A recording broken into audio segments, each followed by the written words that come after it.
You're listening to IChampionHealth Chats, the podcast dedicated to improving health for all in Lexington, Kentucky. Each episode will connect you with champions in our community who will share powerful stories, expert insights, resources to explore, and ways you can promote health for all. Let's lock in and learn how we can champion health together. Excuse me, Mr. Gio. Yeah, what's up? What does it take to become a champion? You gotta dream, you gotta think, you gotta act, you gotta ball, you gotta bleed, and most important, you gotta believe. You gotta dream like a champion, think like a champion, act like a champion, say I'm a champion. soar Like a champion, bleed like a champion, look in the mirror and believe. you're a champion. You gotta dream Like a champion, think like a champion, act like a champion, say I'm a champion. Like a champion, bleed like a champion. look in the mirror and believe.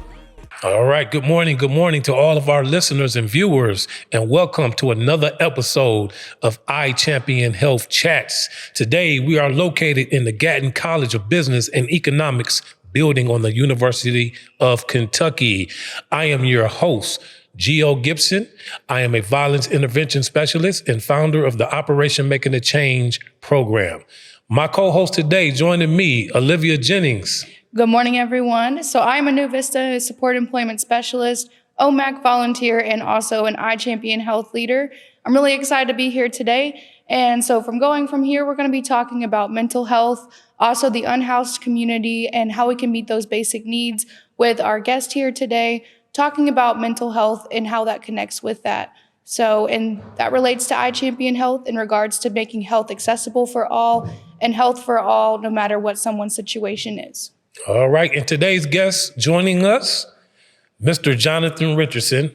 And Jonathan Richardson is the founder of Unity in the Community, all right? Not only that, but Jonathan is a UK employee, Gatton College of Business and Economics student right here on the University of Kentucky campus. Welcome, Jonathan. Thank you all for having me. Well, if we can go ahead and get started, I would like to ask you, can you tell us a little bit about yourself? We're so glad to have you here, and we are really excited to show the viewers and also for myself personally more about yourself and your story. Of course. Well, my name's Jonathan Richardson. I grew up here in Lexington, Kentucky. I graduated from Bryan Station High School, and I'm the founder of Unity in the Community Incorporated. We are a Section 501c3 nonprofit. Okay. One of the biggest inspirations for me to start Unity in the Community was the loss of my nephew. I lost him to a drug overdose 3 years ago. My nephew and I were 3 years apart, so he was more like a brother than a nephew to me. And to see someone that you grow up with pass away to something like drugs or gun violence, it does something to you. And I used that loss to channel positive energy and to make a difference in my community. I know it's too late to try to do something about my nephew, but I didn't know that he was doing, hardcore drugs. I knew that he smoked weed, but he hid his actual hardcore drug use from the family. So we didn't know about it. And I think that as American people and just people in general, we need to help the community, and drugs is a big issue. And also I've lost friends and family to gun violence. So I went to a Moms Demand Action meeting before, and they actually asked all of us if we knew anyone that had passed from gun violence. And I looked at the lady and I said, actually, when I think about it, I know more people that's died from gun violence than can sit at this table. Mm-hmm. And I know more people that's died from gun violence than I can count on both hands and both feet. And I know that sounds like a lot, but it's true. And I know quite a few people in that same predicament. But I'm just thankful that we have places like One Lexington and OMAC and other gun violence prevention and violence prevention programs. And I think that it's a community effort, and we need more positivity, and we need more people working together, because we have too much hate in this world, and we need to spread love, not hate. Absolutely. Amen to that. We're losing too many people to it. Yes. So our next question is, I know you had talked about that you're a student here, but what are you studying and what do you like most about that program? What got you interested in it? So when I first graduated from Bryan Station. I went to the University of Louisville, and I kind of got distracted my second year, so I left and took a break. But now, and I was in the school of business there, and I've always been business-minded and an entrepreneur.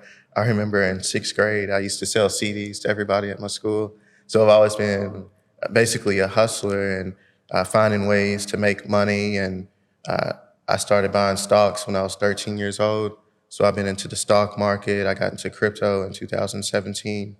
And so now that I'm an employee of the University of Kentucky, I just decided to take advantage of the employee assistance program where you can take free classes. And so I got back into college trying to finish my bachelor's degree. Right now I'm classified as a junior, but I'm taking a general business bachelor's program in Gatton School of Business. So all of my classes are online, which is great.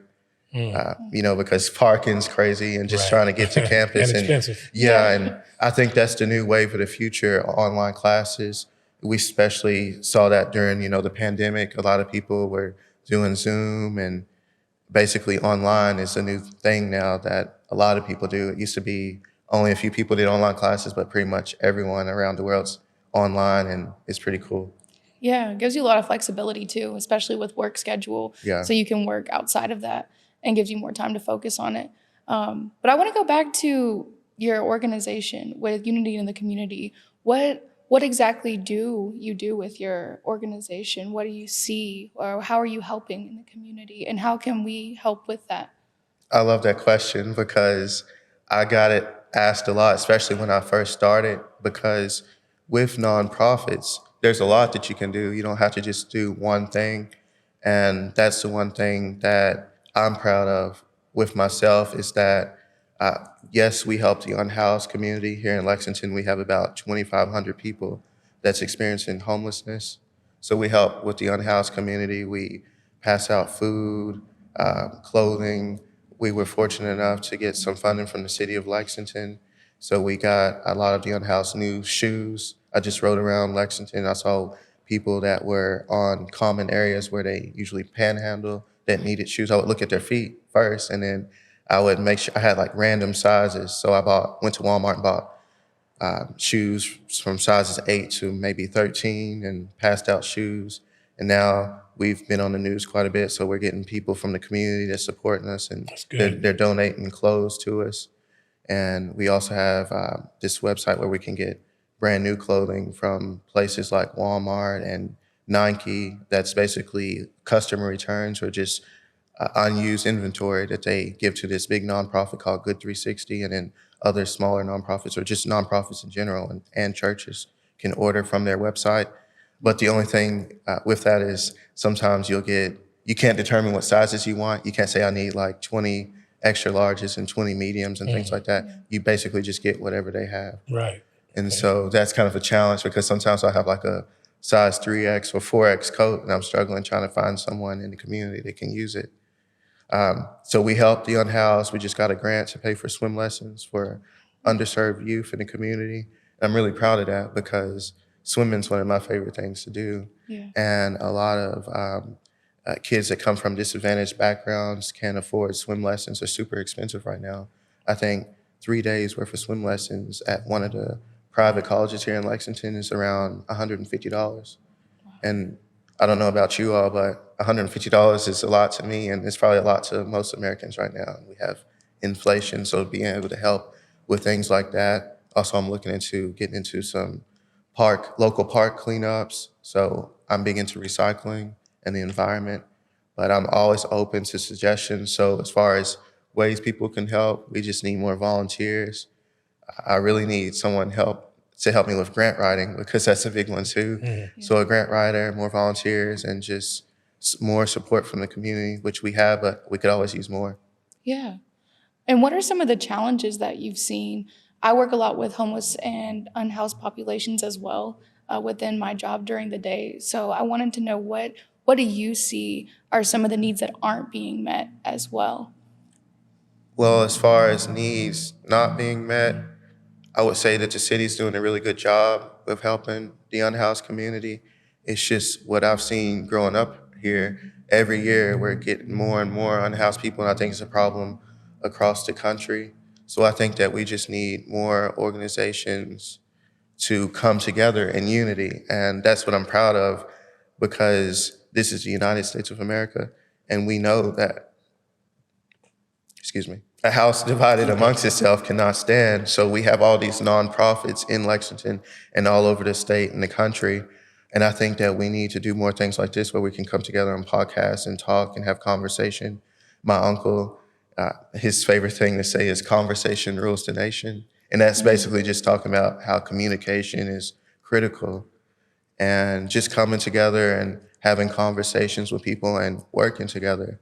And I think that's what we need to do. We need to just work together more and maybe have more public forums to help the unhoused community. And it is a big mental health issue. And because I've been out there, and you can go to pretty much any unhoused person in downtown Lexington and ask them if they've heard of Jonathan or Unity in the community. And I can guarantee you at least 98% of them will say yes. Yeah. So just anyone can help. I started off small. When I first started, I was buying hot and ready pizzas from Little Caesars, and I didn't have a nonprofit or anything. So I was just struggling trying to buy 6 or 7 boxes of pizza. They're not $5 anymore, you know? Right, it went up on us. Yeah. But I'm just happy to make a difference in the community. No, and it's great work that you're doing.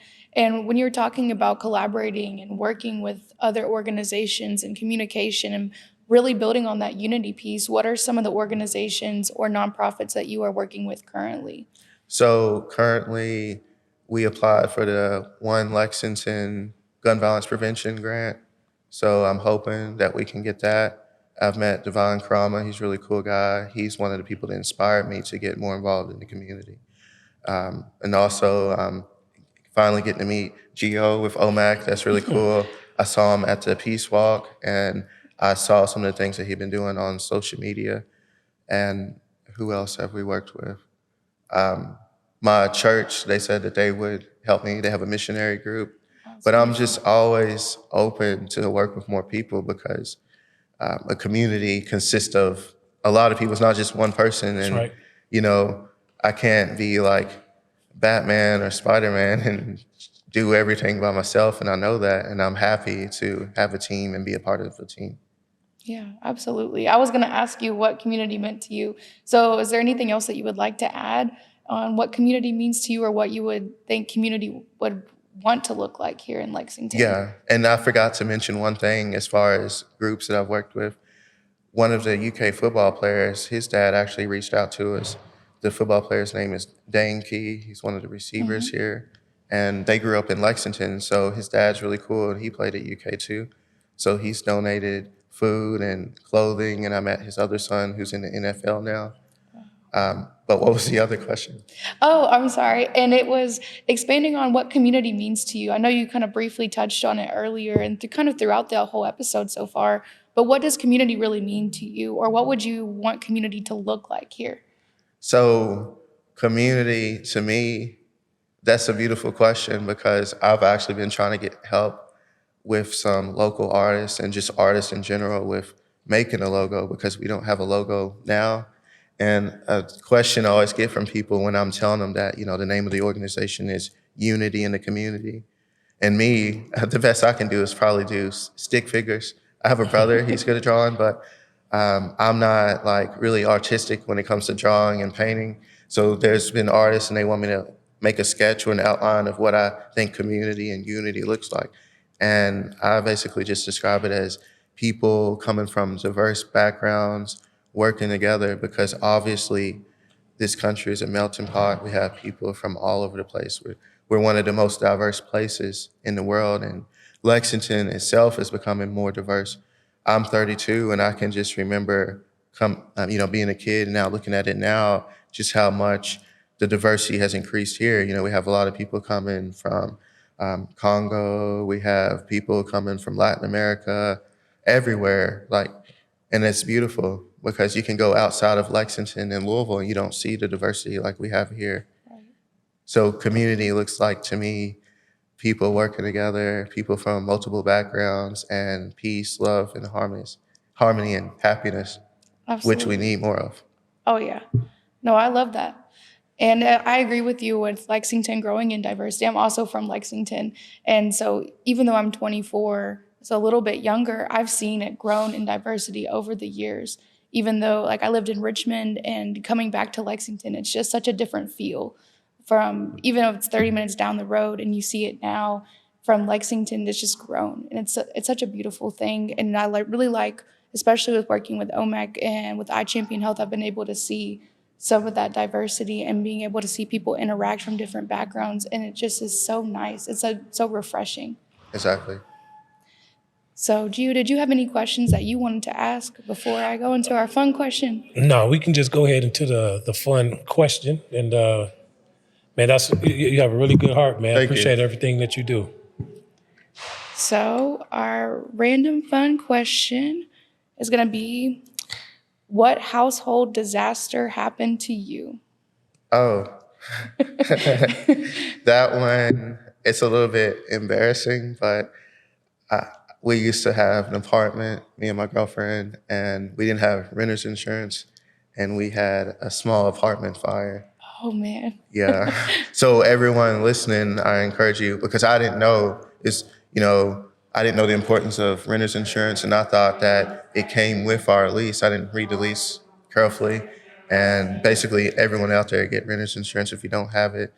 And if you have a house, get insurance on your house. But insurance is very important. You never know what can happen. Yeah. No, and thankfully, no one was hurt. It was just property damage. Yeah.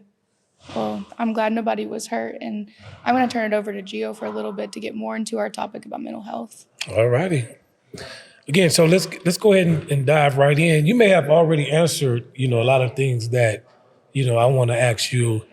The first thing I want to ask is, can you tell us a little more about Unity and the mission? What is the mission and everything that your nonprofit would provide? What are some of the initiatives? So some of the initiatives for Unity in the community is just to be a bridge, because in our community, when I first started getting into it more, I was noticing we had a lot of good resources out there, but a lot of the resources weren't readily available. You have to basically go out there and look for it. Some of the stuff, it doesn't just come to you.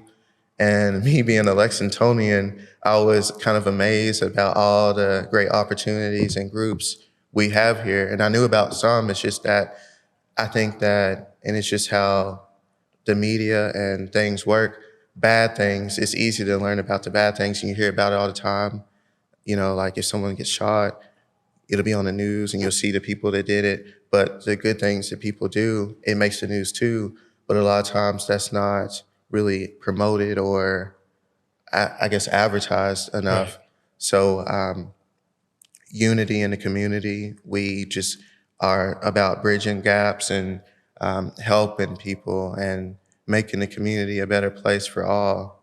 And the best part about it, and I say this all the time, basically, I say that unity in the community is more than just a phrase. It's a way of life.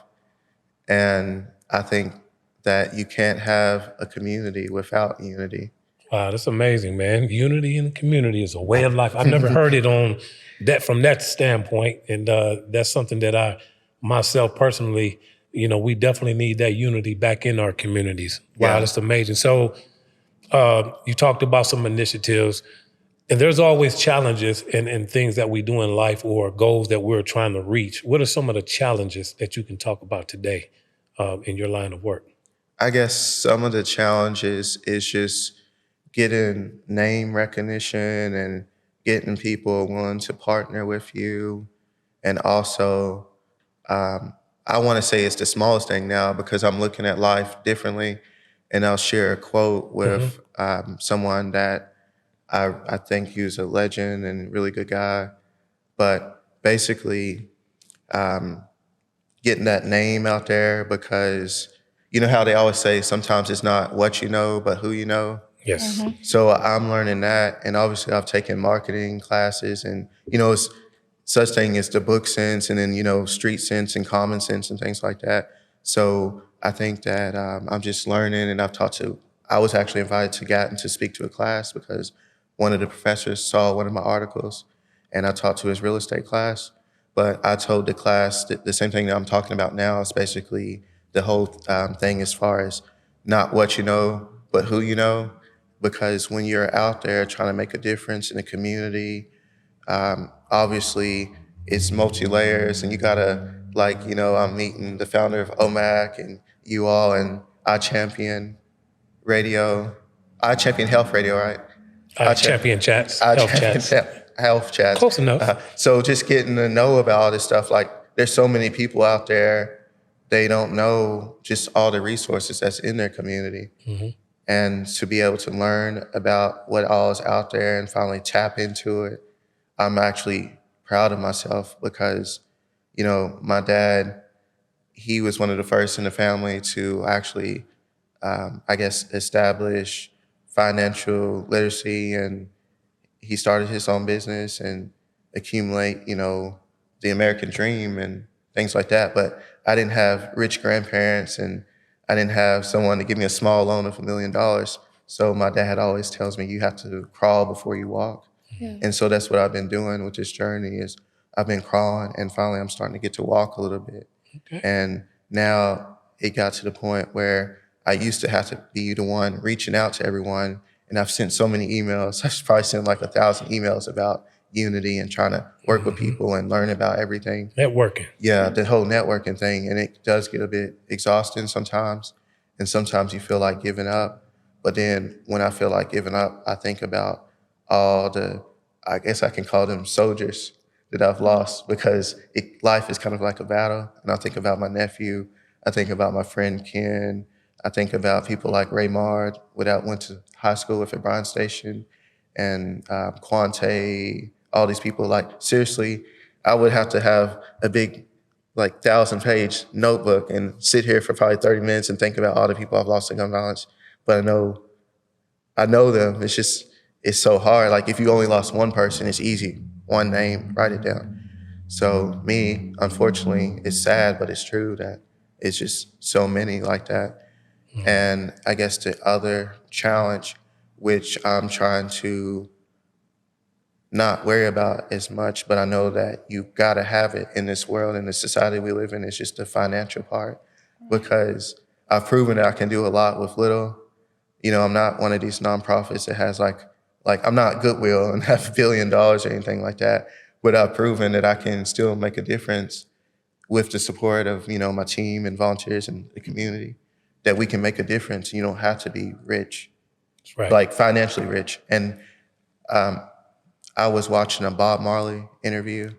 I really like him. And his interview, the guy asked Bob Marley, he was like, "Are you rich?" And Bob Marley, he said, "What do you mean rich?" And then the guy asked Bob Marley, he said, "So do you have a lot of material possessions?" And Bob Marley told him, material, it make you rich? He said, "I don't have that kind of richness. My richness is life forever."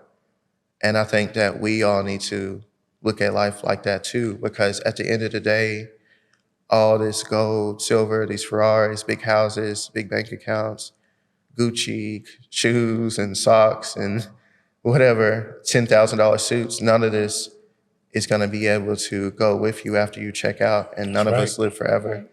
No U-Haul attached to the casket. Yeah. So the challenges, of course, a lot of challenges I'm hearing. But what keeps you going? What is the rewards, though, that you see, man? Because sometimes people on the outside looking in, they may think that you got it all figured out, that this is actually, easy doing nonprofit work. I mean, you're committing yourself to the world and to your communities. You're going the extra mile and probably sacrificing a lot of your own time, money, blood, sweat, and tears.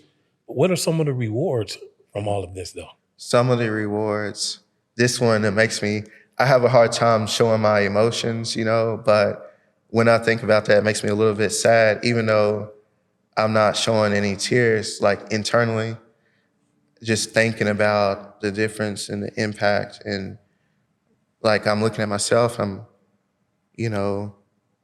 proud of what I've done and the people that helped me. I'm just thankful because I know that 100 years from now, I'm not going to be here. And I guess some of the things that kind of gives me the joy is just seeing those people. And I had a lady, she started crying because we got her a pair of shoes, and, she's been homeless for about 5 years, and seeing the difference that you can make in people. And then also I just think about my family, and my dad's always tell me about, family first. But I believe that we're all family, the community, we're family. Maybe we're not biologically related, but we're still family. And I'm thinking about how I'm doing good things. I'm trying to make my parents proud, and I only have one grandparent left. All the other ones have passed away. So I believe, like, I'm a spiritual person, and I believe that I'm rich in the spirit. And all these people that I lost, they're not with me anymore physically, but I can still feel their spirit. Right. And so just to make my family happy, and I have 3 kids, so to kind of like be inspiration and do something good. And then my kids can say that at least their dad tried, because, like, I feel, my brother, he told me one time that I wasn't like doing as much as I could and living up to my full potential. But I think that when you're younger, it's harder to tap into your full potential and realize just how much that you can do. And I believe that greatness lives in all of us, and we can all do something great. And so to finally be able to find something that I can make a difference and be a part of, and be a leader, and also just be like, I was a good son, a good brother, a good dad, and things like that, because I know that my time is coming eventually.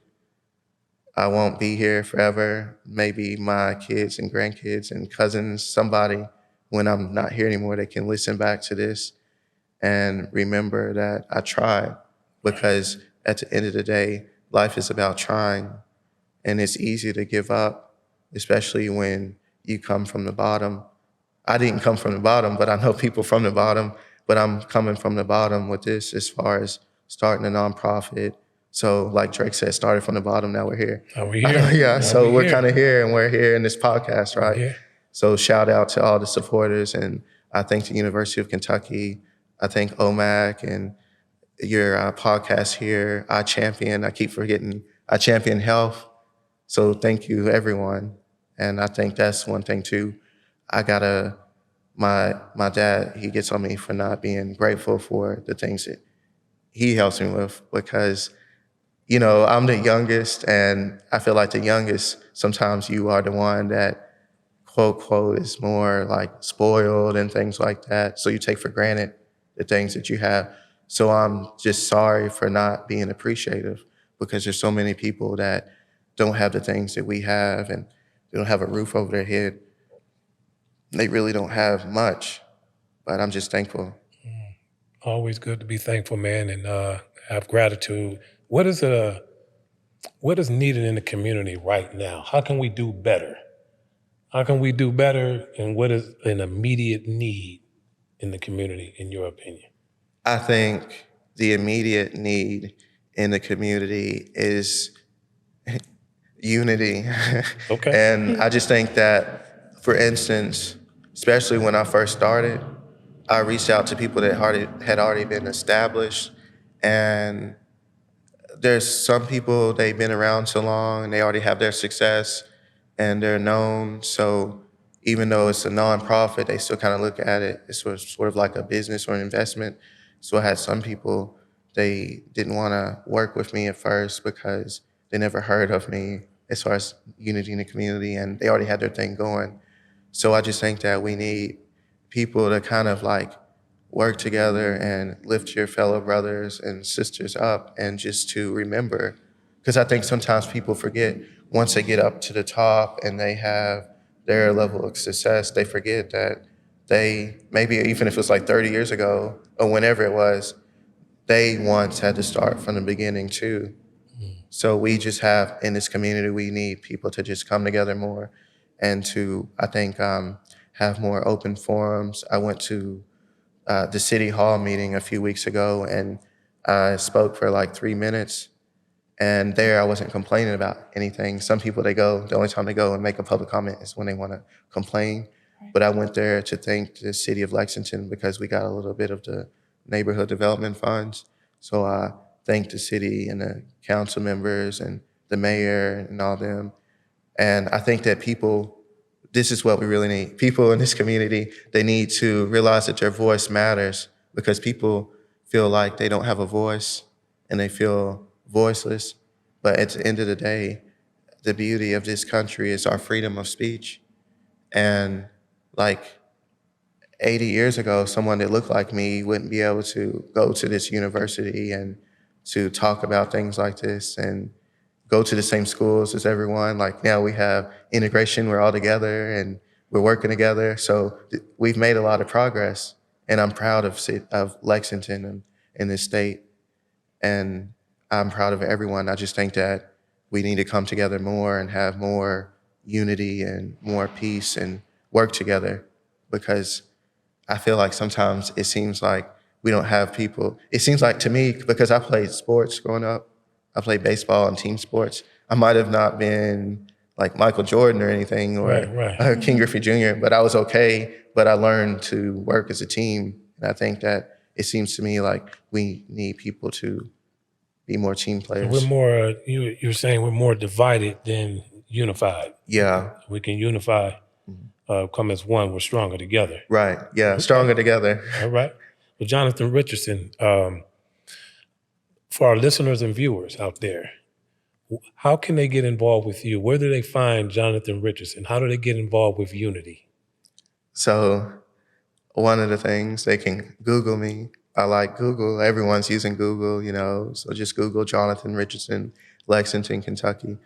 There is another Jonathan with the same name as me, unfortunately, and it wasn't me, I promise, but that one, he actually robbed a bank in Lexington. And one of the ladies at my church actually asked my mom about it. Yeah, she's like, "Your son didn't rob a bank, did he?" And she said no, so they can Google, and then also they can look us up on Instagram. The Instagram handle is Unity in Lexington. Okay. And then my email is Johnny, JOHNNY, RICH 40511 @gmail.com. Okay. All right. Well, thank you for sharing that, Jonathan Richardson. I'm going to turn it back over to Olivia. And I do have a couple questions, maybe like one or two more. I don't want to bombard you with a bunch of questions, but a lot of times what I've seen with the unhoused community is a lot of mental health and mental health concerns. I mean, of course, living on the street without a home would definitely cause a lot of those mental health concerns. But what have you personally seen, and how can we help with the mental health aspects specifically in our unhoused population? So that's a pretty deep question, and I guess not just one answer to it. I think that I'm one of those people, though, where I won't tell someone to try something that I didn't try before or that I would try. So one thing that I've done, I went online and through SAMHSA, it's an acronym, it's a federal program. It's like substance abuse, mental health. I don't know exactly what it stands for, but it deals with substance abuse and mental health. And a lot of social workers use this program, but you can go on there and they have different like certificate programs you can take, and they're like 30 minutes each. And there's one dealing with people with homelessness, dealing with people with opioid disorders, dealing with people with serious mental health issues. So I recommend everyone take that. And a lot of it is common sense stuff, but it kind of gives you an idea of the whole homelessness situation in America, because some people, like they're doing House Bill 5 right now, and they're trying to make where street camping is illegal. And it's a problem. It went to the Supreme Court, actually. It's a problem nationwide. But some people, they just think that homeless people are just lazy and they don't want to work. But it's not the case. Like some of them, they don't, unfortunately, want to work, and they, whatever the case may be. But a lot of the ones that I've met, they have like an addiction to alcohol or hardcore drugs or some type of mental illness. And so I think that we just need to learn how to deal with people with mental illness more. And also it's kind of like a step approach. First, like with what I'm doing with Unity in the community, I'm just providing the basic necessities. And you got to kind of build a relationship with the people that you help. Because if you just go in there right away and say, hey, I think I can sign you up for therapy and recommend therapists to them, then maybe you can scare them away. But if you build a relationship and give them some Papa Johns and a new pair of shoes and they get to know you, some of them even have my number and they'll text. Like I have like 3 or 4 of the unhoused people's numbers and they'll text me and ask when I'm coming out again to help out. So just build relationships, learn about how to deal with substance abuse and mental health, because we all have problems, no one's perfect. And if you can just learn to deal with those things, that's how you can help. Yeah. Did I answer the question? Oh, there was no right or wrong. It's more just your answer to it, because mental health is such a broad topic, and a lot of people may not know how to interact with someone that is unhoused, because there is such a big stigma around it still. Even though we have, like you said, over 2,000 people within Lexington that do not have a home to go to at night, I think people still get that stigma, oh, they're lazy, oh, they don't want to work. I know from the people that I have met, a lot of times they do want to work, but it's that person giving them a chance. Mm-hmm. Even when you were talking earlier about having the beginning of your nonprofit, of somebody giving you that chance. And a lot of times that's what we see with people that are on the street, is they just need that chance, or they need that relationship in order to be able to combat the addiction or to get to the next step in their life. And so my final question for you, and what I would kind of want to end the episode on here, is if someone wanted to start their own nonprofit, from your experience and your journey towards starting unity in the community, what advice would you give someone? What would you tell someone, whether they're younger or older, no matter what start, what would you tell them if they want to start their own nonprofit? So I would tell them first, it's not easy, but you can do it. And to just do some research and think about things that they are passionate about, and look at where they live, and maybe look at some, I guess, things where there's kind of a shortage of that service, or how they can add on to it. Like if we live next to the beach or something, I would be out trying to do something with cleaning the ocean or something. But unfortunately, we're like, 2,000 miles from the beach. So just find out kind of how they can help and what they're interested in. And even if it is sort of a service that's already going on, obviously this is not like a super small town. It's not New York or anything, but I guess maybe I should even be speaking on it based on a Lexington perspective, just anywhere. Basically, just look at what your city has to offer and how you think you can add and improve to it. And so as long as they're doing something legal and they're helping the community, go ahead and do it. Register with their Secretary of State. Find a couple people, maybe from their family or friends, or like coworkers that are passionate too, and get them like at least 2 or 3 people on their board of directors. So get that. Eventually apply for the 501c3, which I did. And that's about close to $300.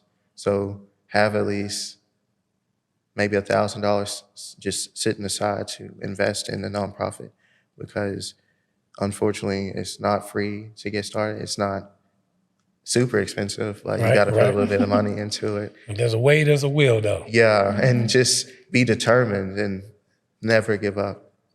Yeah. Well, thank you so much. I really appreciate you being here, spending time with us, Telling us about unity in the community, your own story, and just being vulnerable with us for the IChampionHealth chats. I'm going to turn it back over to Gio. If he has anything else he would like to add to that. Well, I'm just going to end with this. So as you know, the name of the podcast is IChampionHealth Chats. So we always ask our guests to fill in the blank. So what does IChampionHealth through what to you? How do you champion your health? Okay, so I champion health through being persistent and dedicated, because it's easy. I said it earlier in the podcast, but it's so easy to just not do anything and to give up.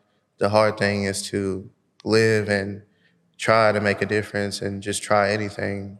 Even like going to college, you don't just say, hey, I want to go to college, and you get in. You have to do an application, And with grants for nonprofits, you have to answer a million questions. And just with anything that you want and anything that you think that is worth having, you got to work for it and at least try, because most of the time, unless you're lucky, I know a few lucky people, maybe their grandparents left them a bunch of money or a house or whatever.